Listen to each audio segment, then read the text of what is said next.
Hola, estamos en un nuevo capítulo de Mirada del Cuervo. En el capítulo anterior hablamos de Aníbal Pinto, presidente de Chile, la adquisición de los blindados, en fin. Y estamos a puertas de un periodo bastante complicado, pero también determinante en la historia de Chile porque implicaría un cambio incluso territorial. Dijimos que el año 1824-25 nace Bolivia como Estado, sobre las bases de lo que se llamó la Real Audiencia de Charcas, que era una entidad jurídica, no era una entidad política, y estaba orientada a establecer los parámetros jurídicos comerciales de lo que era la comercialización de la plata, oro, en fin, que salía de Monterrico. Este cerrito, entre comillas, tremendamente rico, que estableció la riqueza de las plata, AG en el fondo, para que me entiendan bien, los químicos podrán entender a qué me refiero, de lo que significaba el poderío económico de la corona española. Esos lingotes de plata salían por el puerto de Arica, durante la colonia me refiero. Sin embargo, al momento de constituirse Bolivia, no es Arica el puerto que le asignan. ¿Por qué? Porque el Perú reclamó, si ese era territorio peruano. Según el antiguo mapa colonial, Chile llegaba hasta el límite con el río Loa, que era el límite con el virreinato del Perú. Bolivia no existía. Y como lo he dicho muchas veces, a pesar de que mi profesor Hernán Ríos, saludos profesor, se enojaba hasta el paroxismo cuando yo decía esto, pero es la pura verdad, Bolivia nació contra derecho, nació violando el uti possidetis iure. Es decir, los mapas coloniales establecían que Chile llegaba hasta el río Loa con límite con el Alto Perú, es decir, con el virreinato del Perú, no con la Real Audiencia de Charcas que tenía salida al Pacífico por Arica. Hasta el día de hoy, el escudo de Arica, hoy, el escudo de Arica tiene el cerrito de Monterrico, no el morro de Arica en su escudo.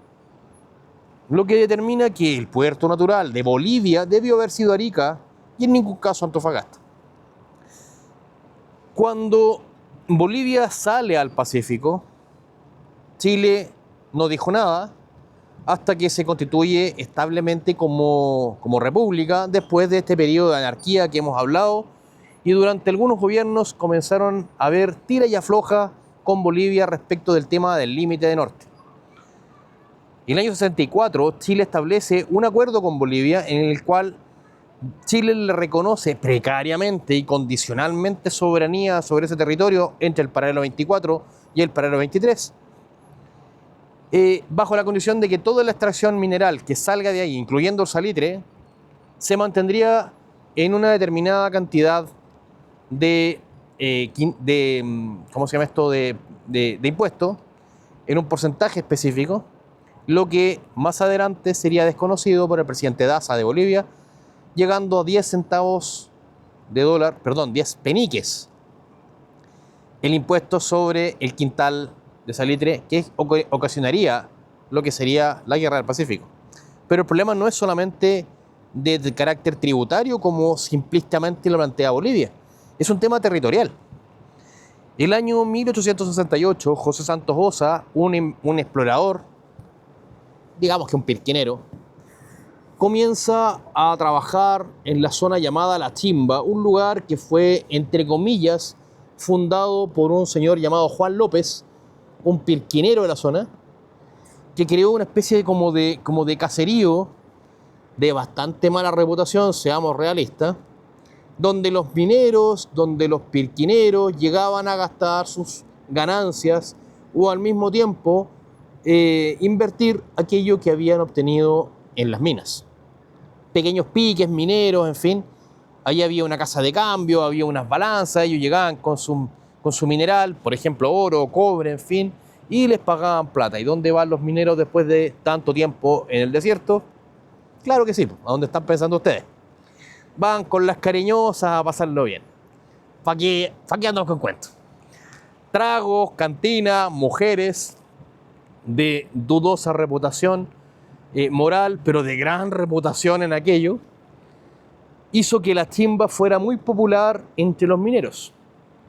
Sin embargo, el año 68, José Santos Osa funda una compañía, la Compañía de Exploración Minera de Atacama, que sería la precursora de lo que posteriormente sería la Compañía de Salitres y Ferrocarriles de Antofagasta.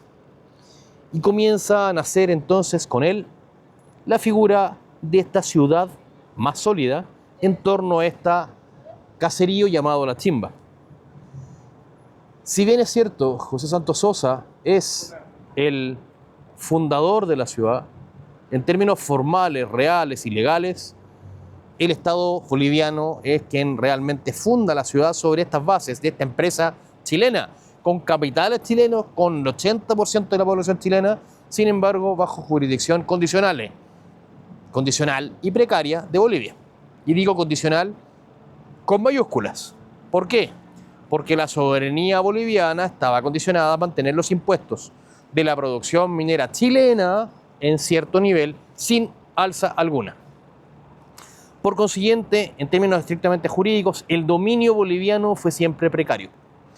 Bolivia entonces, para poder tener salida al mar, además de este puerto Antofagasta, que era chileno, crea dos puertos más. Un sector llamado Mejillones de Bolivia, en esta, no sé si se ubican geográficamente, en esta especie como de cabezal que sale hacia el Pacífico donde está Antofagasta, y un pueblito más al norte llamado Cobija. El año 1868, ese mismo año de fundación de Antofagasta, se produce un terremoto de aquellos en la zona.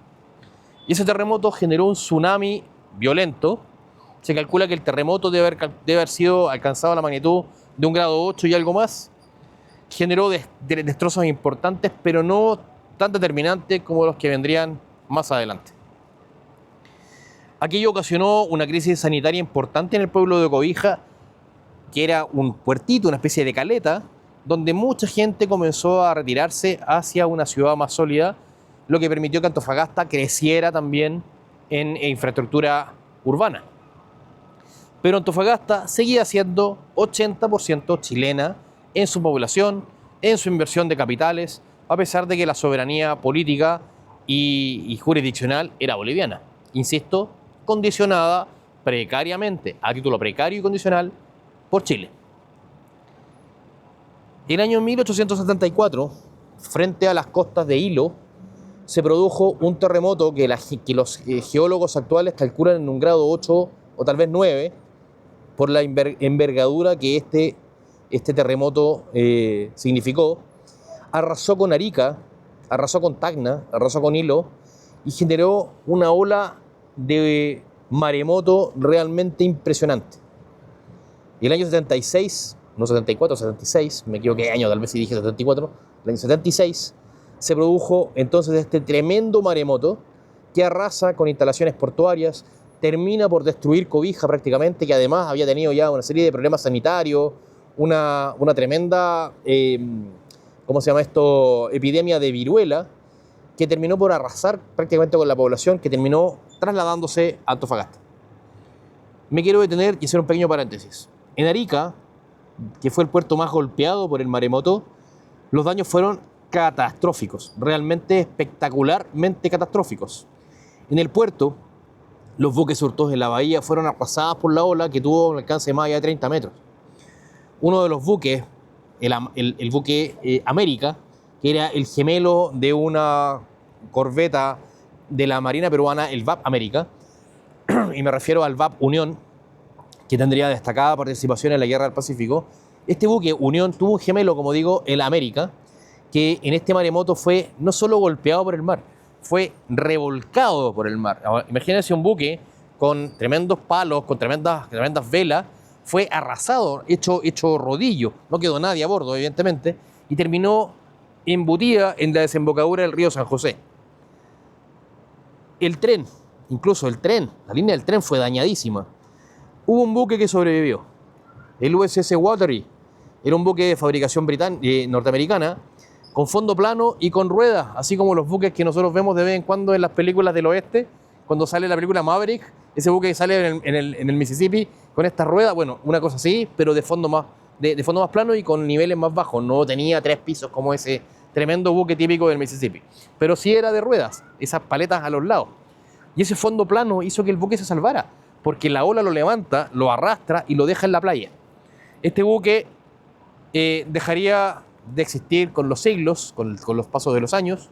Actualmente ustedes pueden verlo, o los restos de él, en las playas Chinchorro de Arica, en las baterías, en las famosas calderas del Wateree, que todavía están visibles en la playa.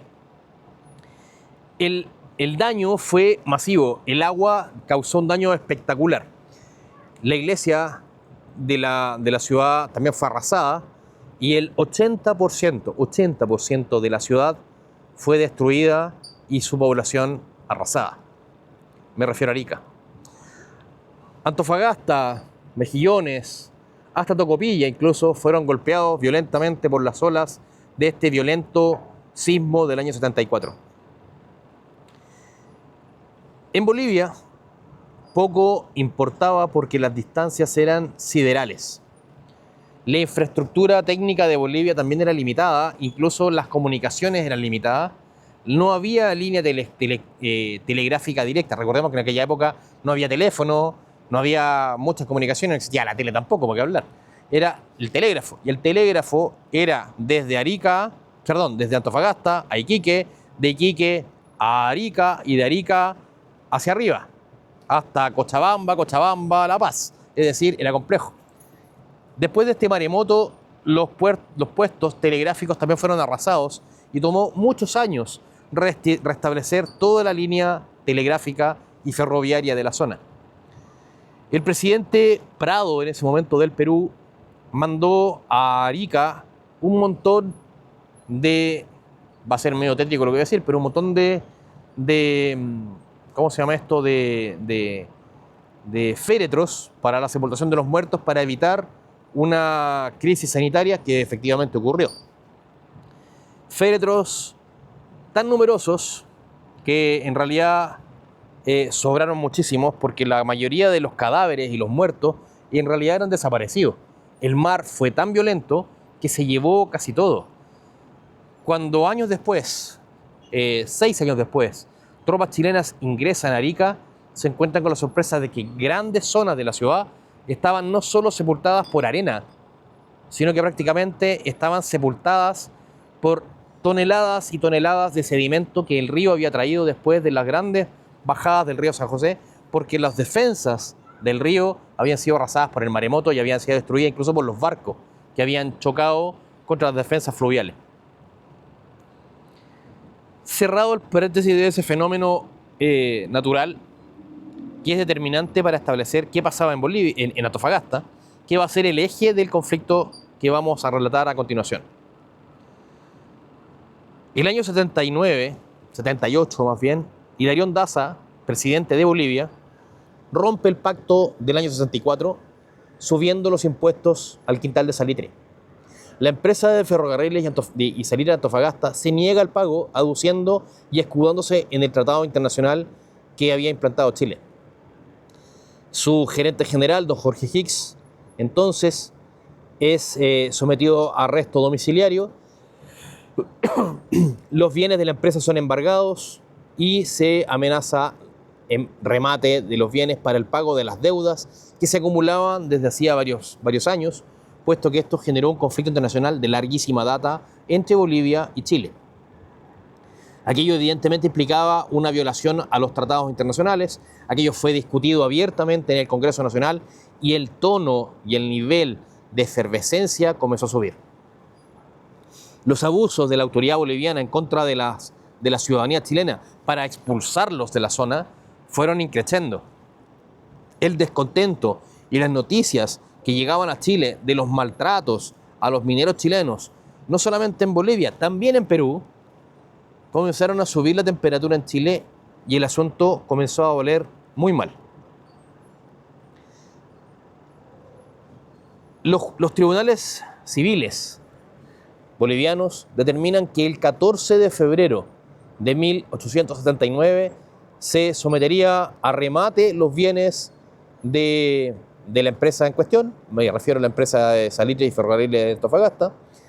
Había mucha efervescencia en la ciudad de población mayoritariamente chilena en contra de las autoridades bolivianas. Había habido ya varios incidentes violentos. Uno de los fenómenos